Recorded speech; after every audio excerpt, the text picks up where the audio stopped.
अस्सलाम वालेकुम स्टूडेंट्स। तो स्टूडेंट जिस तरह हमने फिजिक्स के न्यूमेरिकल स्टार्ट कर दिए थे, first chapter 9 class math new book numerical number 1.8 आज देख रहे हैं। तो बच्चों को कह रहे हैं कि राइट यूजिंग करेक्ट प्रीफिक्सेस। तो हमने ना इसके प्रीफिक्सेस के हिसाब से लाइक करेक्ट प्रीफिक्स करीब करीब जो आते हैं उसके हिसाब से इसको सॉल्व करना है, इसको लिखना है। ठीक है, तो सबसे पहला क्वेश्चन हम देख लेते हैं। तो वैसे अगर 1.8 के पार्ट नंबर ए की बात करो तो 5.0 मल्टीप्लाई 10 सेंटीमीटर, उसमें वैसे सेंटी एक प्रीफिक्स दिया हुआ है, लेकिन जब आप इसके सोल्यूशन मतलब उसके आंसर की तरफ जाओ तो आंसर में ना उसमें किलो में आंसर दिया हुआ है, तो हमने इसको किलो की तरह लाइक सॉल्व कर लेते हैं। ठीक है, तो 5.0 एज इट इज लिख लिया और साथ में 10 की पावर 4 लिख लिया, और सेंटी किसके इक्वल होता है, पहले सेंटीमीटर लिख लो। तो मुझे सेंटी पता ना किसके इक्वल होता है, 5.0 लिखा, मल्टीप्लाई बाय 10 की पावर 4 लिखा, और सेंटी होता है 10 की पावर -2 के इक्वल, और साथ में मीटर लिख लिया। तो 5.0 आ गया, मल्टीप्लाई बाय 10 की ये बेसिस सेम है, पावर आपस में प्लस माइनस इसलिए कह रहा हूँ क्योंकि होती तो प्लस है, लेकिन क्योंकि इसके साथ माइनस है तो इसलिए माइनस हो जाएंगे। ठीक हो गया, तो 5.0 मल्टीप्लाई बाय 10 की पावर -2 आ गया, और प्लस का 2 आ गया, प्लस माइनस माइनस, लेकिन बड़े वैल्यू के साथ प्लस का साइन है तो प्लस का 2 आ गया। ठीक हो गया। तो बच्चों अब किलो में बनाना है, मतलब नजदीक नजदीक 10 की पावर 3 है ना जो प्रीफिक्स बनती है, तो 10 की पावर 3 क्या होता है, किलो। तो एक अगर पॉइंट पीछे की तरफ ले जाओ, यानी 0.5 कर दो, एक पॉइंट पीछे की तरफ ले गए तो 10 की पावर 1 आ गया, और साथ में 10 की पावर 2 ये है, और ये मीटर आ गया। 10 की पावर 1 और 2 कितना हो गया, 10 की पावर हो गया हमारे पास 0.5 मल्टीप्लाई बाय 10 की पावर कितना आ गया, 1 + 2, साथ में मीटर, तो 0.5, और मल्टीप्लाई बाय 10 की पावर 3 और मीटर, और जो 10 की पावर 3 होता है वो होता है किलो, तो 0.5 किलोमीटर। सिंपली इसका हमारे पास प्रीफिक्स के फॉर्म में आंसर आ गया। ठीक है, तो अब दूसरा पार्ट देख लेते हैं। दूसरा पार्ट भी बिल्कुल सिंपल सा है। तो वो कह रहा है कि सोल्यूशन इसका देख लो। तो सोल्यूशन में वो क्या कह रहा है, वो कह रहा है कि 5.58 मल्टीप्लाई में डायरेक्ट वो सोल्व कर दिया था मैंने असल में दिमाग में, तो ग्राम आ गया। तो अब देखो 10 की पावर 2 है, तो नजदीक नजदीक 3 वाला ही है, तो एक पॉइंट पीछे ले, जो पॉइंट यहाँ पे पड़ा था ना, तो पॉइंट एक पीछे लेके, तो 58.0 मल्टीप्लाई बाय 10 की पावर 1 लिख लिया, और साथ में मल्टीप्लाई बाय 10 की पावर 2 लिख लिया, और साथ में इंच ग्राम आ गया। ये 10 की पावर जो 1 है वो कैसे है, वो पॉइंट एक पीछे शिफ्ट कर दिया ना, तो इसलिए 10 की पावर 1 आ गया। तो 58.0 लिखना लिख लो, नहीं लिखना ना लिखो, मल्टीप्लाई बाय 10 की पावर 1 + 2, तो 1 + 2 कितना होता है 3, तो 58 मल्टीप्लाई बाय 10 की पावर 3, और साथ में ग्राम्स में आ गया। तो 10 की पावर 3 कितना होता है किलो, तो 58 और किलो, और साथ में ग्राम्स में आंसर 58 किलोग्राम्स, हमारे पास इसका आंसर आ गया। ठीक हो गया। अब लास्ट पार्ट देख लो 1.8 का। तो क्या कहते हैं, वो कहते हैं 45 मल्टीप्लाई बाय 10 की पावर -4। तो बच्चों मेरे पास -4 मतलब माइनस में -4 के नजदीक नजदीक -5 तो कोई प्रीफिक्स नहीं है, -4 से अगर कम क्या हो तो -3, तो -3 होता है मिली, तो मिली बना लेते हैं। तो देख लो 45 मल्टीप्लाई बाय 10 की पावर -4 सेकेंड लिख लिया, तो सबसे करीब करीब मिली होता है, तो 45 लिख लो, और मल्टीप्लाई बाय 10 की पावर -4 अलहदा कर -1 अलहदा कर लो, और मल्टीप्लाई बाय 10 की पावर -3 अलहदा कर लो, और साथ में सेकंड लिख लो। तो इसको इससे मल्टीप्लाई करोगे तो आंसर आ जाएगा हमारे पास, अल्लाह आपका भला करे, 4.5। पता ना जब इसको मल्टीप्लाई करोगे, मतलब इसका मतलब है डिवाइड हो रहा है इसके साथ 10, तो 10 को 45 पे डिवाइड करोगे 4.5 आंसर आ जाएगा, और मल्टीप्लाई बाय 10 की पावर -3 आपके पास ऐसे आ गया, और सेकंड आ गया। और 10 की पावर -3 किसके इक्वल होता है, मिली के, तो 45 और 4 की जगह 4.5 आ गया, और मिली साथ में एम और साथ में एस आ गया, तो मिली सेकंड आपके पास सिंपली इसका आंसर आ गया। ठीक है, जो न्यूमेरिकल नंबर 1.9 में वो क्या कह रहा है, वो कह रहा है कि light year is a unit of distance use in astronomy. तो लाइट ईयर जैसे हमने जमीन पे चलें, तो अगर हमने अपने ट्रैवलिंग तय करनी हो तो मेजर करनी हो तो किसमें, मीटर्स में, किलोमीटर्स में मेजर करते हैं। लेकिन अगर आप स्पेस की बात करो, एस्ट्रोनॉमी की बात करो, जिसमें आप आउटर अर्थ यानी आउटर स्पेस को डिस्कस करते हो, वहां पे आप जो यूनिट होता है किसी चीज को मेजर करने का, वो होता है लाइट ईयर। अब लाइट ईयर होता है क्या है, उसमें उसने डिस्टेंस बता भी दिया डेफिनेशन आगे, अगर आप इसके डेफिनेशन को पूछ रहे तो वो उसने बताई भी है। लाइट ईयर होता है it is the distance covered by light in 1 year. तो एक साल में जो लाइट है वो कितना जितना डिस्टेंस कवर करती है वो 1 लाइट ईयर होता है। वो कहते हैं, ये आपको मैंने समझा दिया, उसने बात समझा दी, मतलब मैंने नहीं, उसने बात समझा दी। तो वो कह रहा है कि taking the speed of light as 3.0 multiply by 10 की पावर 8 मीटर पर सेकेंड। तो जो आपके पास स्पीड ऑफ लाइट है वो अगर आप इतनी ले लो तो कैलकुलेट द डिस्टेंस। तो डिस्टेंस आपने कैलकुलेट करना है। तो डिस्टेंस का फॉर्मूला आपको आता है ना। डिस्टेंस क्या होता है बच्चों? वैसे अगर आप स्पीड का फॉर्मूला करो तो स्पीड क्या होता है? Distance divide by time. ठीक हो गया। अगर मैं लिख दूं स्पीड किसके इक्वल होती है? स्पीड इज इक्वल टू होती है डिस्टेंस डिवाइड बाय टाइम। तो अगर आपने डिस्टेंस निकालना तो distance is equal to speed multiply by time. तो उसने स्पीड दी हुई है, नजर आ रहे हैं ना, स्पीड दी हुई है मीटर पर सेकंड में जो होती है वो स्पीड होती है। तो आपके पास स्पीड को अगर आप v से रिप्रेजेंट कर लो तो v इज इक्वल टू आप क्या आ गया 3.0 मल्टीप्लाई बाय 10 की पावर 8 मीटर पर सेकंड उसने दिया हुआ है।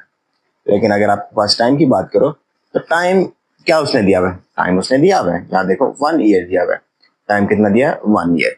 तो यानी एक लाइट को कवर करने में जितना, मतलब एक हमने पढ़ा कि एक ईयर में जितनी लाइट कवर करती है डिस्टेंस उसको 1 लाइट ईयर कहते हैं। तो हमने वही टोटल अब डिस्टेंस निकालना है। ठीक है। तो अब यहाँ पे अगर टाइम की बात की जाए तो टाइम उसने कितना दिया हुआ है? टाइम दिया हुआ है 1 ईयर। क्योंकि 1 लाइट ईयर की आप निकालो ना डिस्टेंस, तो 1 लाइट ईयर में कितना टोटल लाइट या कोई भी चीज डिस्टेंस कवर करती है। तो time is equal to 1 year आ गई। अब टाइम को ना सेकंड्स में कन्वर्ट करते हैं और इसको ताकि आसानी से सॉल्व कर सकें। तो टाइम को कन्वर्जन इसके स्टार्ट करो, ये इसमें बेसिक मेन जो है वो यही है। तो 1 ईयर किसके इक्वल होता है? 1 ईयर जो हमें होते हैं 365 डेज होते हैं। ठीक हो गया। और हर डे में बच्चे एक दिन में मतलब 365 डेज आ गया। अब हर डे में कितने आवर्स होते हैं? 24 आवर्स होते हैं। अब टाइम डेज यानी ईयर से डेज में आ गया और घंटों में आ गया। अब हर घंटे में कितने मिनट होते हैं? 60 मिनट्स होते हैं और मिनट्स में आ गया। अब टाइम को सेकंड्स तक लेके जाओ तो t is equal to 365 multiply by 24 multiply by 60 और हर मिनट में कितने सेकंड होते हैं? 60 और साथ में सेकंड आ गया। तो जब आप इसको मल्टीप्लाई करोगे तो आपके पास सिंपली टाइम किस में आ जाएगा? सेकंड्स में आ जाएगा। तो 365 multiply by 24 multiply by 60 multiply by 1 minute multiply by 60। तो आपके पास आंसर आ गया 3153600।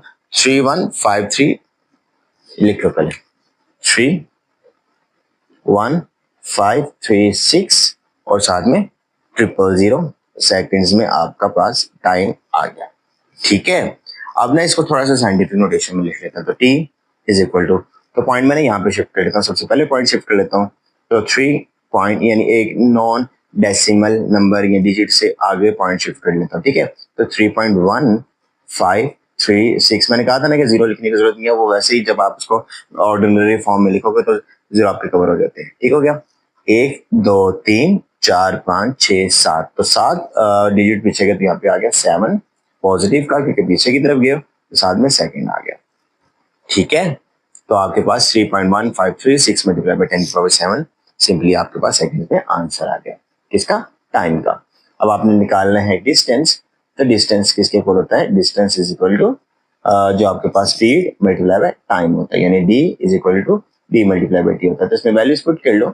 तो यहाँ पे आपके पास v की वैल्यू क्या है? 3.0 मल्टीप्लाई बाय 10 की पावर 8 आ गया और साथ में मीटर पर सेकंड आ गया। तो मल्टीप्लाई बाय 3.1536 मल्टीप्लाई बाय 10 की पावर 7 और साथ में सेकंड आ गया। सेकंड और पर सेकंड आपस में कैंसिल हो गए तो डिस्टेंस इज इक्वल टू 3.0 को मल्टीप्लाई कर लो 3.1536 के साथ और साथ में मीटर एंड पे आ गया और 10 की पावर 8 और 10 की पावर 7 वापस में प्लस कर लो तो 10 की पावर 8 प्लस 7 आ गया। देन मानो मल्टीप्लाई लगाना है लगा लो, नहीं तो ब्रैकेट लग गया उसका मतलब ये मल्टीप्लाई ही है। 3.0 को मल्टीप्लाई करवा लो किसके साथ? 3.0 लिखना है, लिख लो मल्टीप्लाई बाय 3.1536 के साथ मल्टीप्लाई करवा लो तो 9.4608 आपके पास आंसर आ गया। तो लिख लो 9.4608, 9.46 और साथ में 0 और साथ में 8 आपके पास आंसर आ गया। ये सिंपल टर्म का आ गया। ठीक है। और साथ में 8 में 7 प्लस किया तो मल्टीप्लाई बाय 10 की पावर 15 और साथ में आपका मीटर आ गया। तो 9.4608 मल्टीप्लाई बाय 10 की पावर 5 मीटर। 8 और 7 15 मीटर वो आंसर है कि जो आपका जो लाइट जो डिस्टेंस कवर करती है किसमें 1 ईयर में डिस्टेंस कवर करती है। ठीक है, तो इतना डिस्टेंस कवर करती है जब लाइट की स्पीड ये हो और आपके पास 1 ईयर मतलब आपके पास टाइम हो। ठीक हो गया, तो ये हमारे पास एक सिंपल न्यूमेरिकल सॉल्व आउट हो गया। अब 1.10 की तरफ चलते हैं। तो बच्चों 1.10 इस चैप्टर का आखिरी न्यूमेरिकल, इसके साथ इस चैप्टर के न्यूमेरिकल्स और एग्जांपल्स हमने वाइंड अप कर देंगे।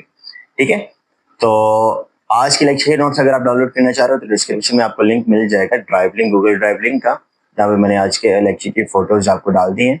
तो अब आप जाके चेकआउट कर सकते हो और अपने नोट्स को मुकम्मल कर सकते हो। और इसी के साथ अगर आप हमारे चैनल पे न्यू हैं या अभी तक हमारे चैनल को आपने सब्सक्राइब नहीं किया तो हमारे चैनल को भी सब्सक्राइब कर लें ताकि आपके साथ मजीद इंफॉर्मेटिव वीडियोस शेयर होते रहे। बहुत शुक्रिया। चलते हैं लास्ट न्यूमेरिकल इस लेक्चर के 1.10 की तरफ। वो कह रहे हैं express the density of the mercury given as 13.6 gram per centimetre cube into kilogram per metre cube. तो सेंटीमीटर ग्राम सेंटीमीटर क्यूब में दिया हुआ है तो किलोग्राम मीटर क्यूब में। तो डेंसिटी को हम ना रो से रिप्रेजेंट करते हैं। तो रो इज इक्वल टू थोड़ा सा टेढ़ा पी होता है उसको डेंसिटी कहते हैं। ठीक हो गया, तो 13.6 ग्राम सेंटीमीटर पर सेंटीमीटर क्यूब। ठीक है, तो पता है ना जो यूनिट के ऊपर पावर होती है वही प्रीफिक्स के ऊपर भी वही पावर होती है। तो सबसे पहले तो सेंटी को खत्म करके ना मीटर में ले जाते हैं। तो अगर मैंने सेंटी को खत्म करना तो 13.6 लिखा, ग्राम लिखा, सेंटी क्या होता है 10 की पावर -2। लेकिन मैंने कहा था कि जो मेन हमारे पास यूनिट होता है उसके ऊपर जो पावर होती है वही उसके प्रीफिक्सेस के ऊपर पावर होती है। तो प्रीफिक्स के ऊपर भी -3 आ जाएगा और साथ में पर मीटर का क्यूब आ जाएगा। तो यहाँ पे क्या गया, रो इज इक्वल टू 13.6 यानी डेंसिटी। रो अगर मैं पढ़ा उसको डेंसिटी कह लो तो जी एज इट इज और माइनस माइनस प्लस, तो 10 की पावर प्लस का 6 आ गया और साथ में पर मीटर का क्यूब आ गया। ठीक हो गया, तो एज इट इज रहने दो उसको 13.6 और साथ में मल्टीप्लाई बाय 10 की पावर 6 ये लिख लिया और यहाँ पे ग्राम और पर सेंटीमीटर पर मीटर क्यूब आ गया। सेंटी तो खत्म हो गया, पर मीटर क्यूब आ गया। ठीक है, अब आपने ना किलो बनाना है तो किलो अवेलेबल तो नहीं है तो आप क्या कर लो 1000 से ही मल्टीप्लाई कर लो और 1000 से ही डिवाइड कर लो। तो रो यानी ये जो density is equal to 13.6 multiply by 10 की पावर 6, ये 10 की पावर 3 हो गया। तो 10 की पावर 3 होता है किलो, बन गया किलो, और ग्राम पर मीटर क्यूब जो मेन हमारा यूनिट था वो बन गया। और बाकी जो कब सोल्व कर लेता तो 1000 नीचे आ गया, 1000 होता है 10 की पावर 3, तो 13.6 मल्टीप्लाई बाय 10 की पावर 6 डिवाइड बाय 10 की पावर 3 और किलोग्राम पर मीटर का क्यूब आ गया। तो 10 की पावर 3 ऊपर आके माइनस का हो जाएगा, तो 13.6 मल्टीप्लाई बाय 10 की पावर 6 और माइनस का लिख लो, पहले अलग करके लिख लो, माइनस का 3 किलोग्राम पर मीटर का क्यूब आ गया। ठीक हो गया, तो हमारे पास यहाँ पे क्या आ गया उसको देख लेते हैं। तो डेंसिटी यानी rho is equal to 13.6 multiply by 10 की पावर 6 माइनस 3 और साथ में किलोग्राम पर मीटर का क्यूब आ गया। तो यहाँ पे डेंसिटी हमारे पास आ गई 13.6 मल्टीप्लाई बाय 10 की power 3 kilogram per metre cube. लेकिन बच्चों यहाँ पे एक थोड़ा सा मसला है, ये इस पूरे एग्जैक्ट साइंटिफिक फॉर्म में नहीं है, तो साइंटिफिक नोटेशन की फॉर्म में नहीं है तो एक पॉइंट पीछे ले जाते हैं। तो यहाँ हमारे पास डेंसिटी 1.36 मल्टीप्लाई बाय 10 की पावर 1 ये आ गया और मल्टीप्लाई बाय 10 की पावर 3 जो हमारे पास वो आ गया गिवन और पर मीटर का क्यूब आ गया, 3 और 1 4, तो density is equal to 1.36 multiply by 10 की पावर 4 और किलोग्राम पर मीटर का क्यूब हमारे पास सिंपली इसका आंसर मतलब साइंटिफिक फॉर्म में भी आ गया और साथ में जो उसने हमने यूनिट उसने कहा हुआ था किलोग्राम पर मीटर क्यूब, तो उसमें भी हमारे पास इसका आंसर आ गया। ठीक है, तो इसी के साथ आज के लेक्चर को यहीं पे वाइंड अप करते हैं और आज हमने चैप्टर नंबर 1 को भी और उसके न्यूमेरिकल्स एग्जांपल्स समेत वाइंड अप कर दिया। तो अगले लेक्चर में चैप्टर नंबर 2 स्टार्ट करेंगे।